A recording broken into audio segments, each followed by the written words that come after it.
2 दिवसापूर्वी मी नागपूरला गेलो होतो. त्या दिवशी ईद होती आणि महात्मा ज्योतिबा फुले यांची जयंती होती. त्याच्या 2 दिवस अगोदर हिंदू नववर्ष दिवस होता, गुढीपाडवा. त्याच्या 2 दिवस अगोदर ईस्टर संडे होता आणि त्याच्या 2 दिवस अगोदर गुड फ्रायडे होता. आणि 14 एप्रिल नंतर रामलल्लाचा जन्म, पुन्हा रामनवमी आहे, म्हणजे राम जन्म दिवस आहे. ही भारताची विविधता जी आहे ना, ही खरी आपली ताकद आहे.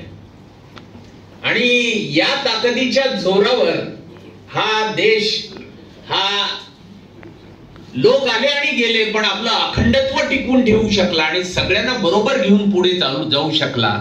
त्या म्हणून मी आवर्जून आज या सर्व दिवसांची आठवण केली.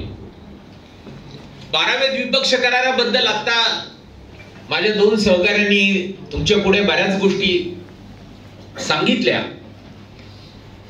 आणि आपण ते पचवलंय.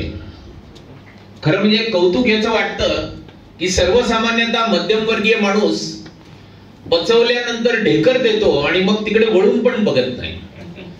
पण एवढ्या मोठ्या संख्येने तुम्ही आज हे पचवल्यानंतर आलात, म्हणून तुमचं अगोदर सगळ्यांचं अभिनंदन करतो आणि आभार व्यक्त करतो.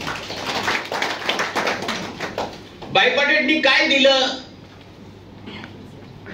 एक तर पहिली सगळ्यात महत्वाची गोष्ट, पहिलं बायपाटेट ते 12वं बायपाटेट, या सर्व द्विपक्षीय करारावर सह्या करण्याचा मान, श्रेय हे ऑल इंडिया बँक एम्प्लॉईज असोसिएशनला जातं, ज्या संघटनेचे आपण सभासद आहोत याचा आपल्याला सार्थ अभिमान वाटला पाहिजे.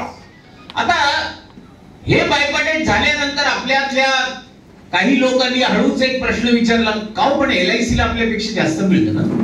का विचारायचे? कारण जोपर्यंत आपला करार होत नाही तोपर्यंत LIC चं वेज रिव्हिजन किंवा डिस्कशन ही पुढे जात नाही. आपलं झाल्यानंतर LIC चं झालं. आता बघितलं तुम्ही, आता GIC चं होईल, आता रिझर्व्ह बँकेचं होईल, म्हणजे नाबार्डचं होईल. फायनान्शियल सेक्टर मध्ये जोपर्यंत आपला करार होत नाही तोपर्यंत इतर कुठलेही करार किंवा वेजेस ठरवल्या जात नाहीत.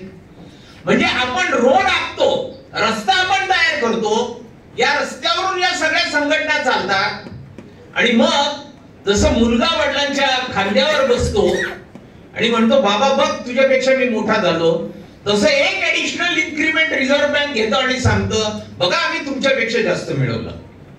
किंवा LIC म्हणतं, बघा आम्ही तुमच्यापेक्षा जास्त हे मिळवलं.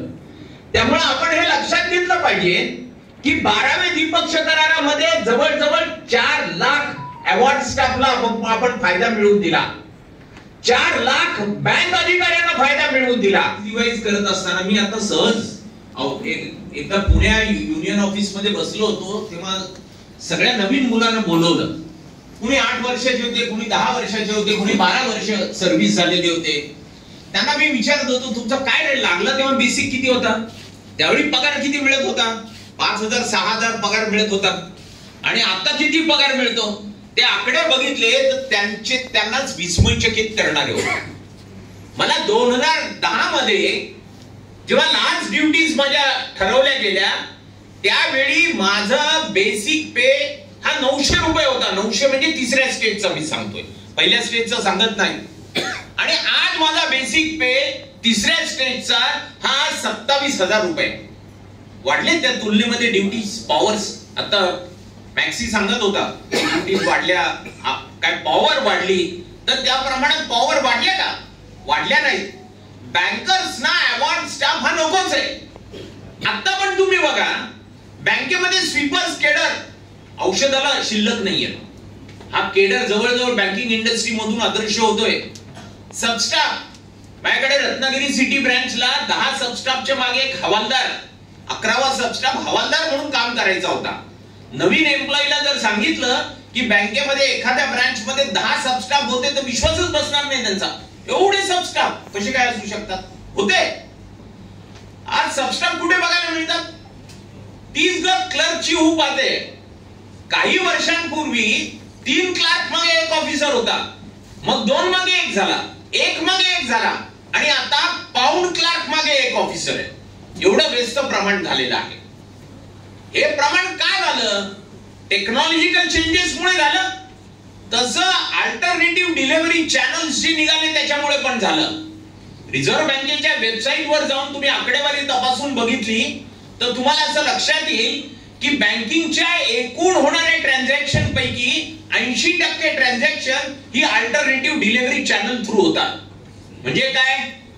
एक तर ऍप बेस्ड बँकिंग आहे, एटीएम मधून बँकिंग आहे, नेट बँकिंग आहे, उरले सुरले आता बँक मित्र आले त्यामुळे बँकिंग करस्पॉन्डंट द्वारे होणारं बँकिंग आहे. म्हणजे 80% काम ऑलरेडी आपल्यापासून दूर झालेलं आहे.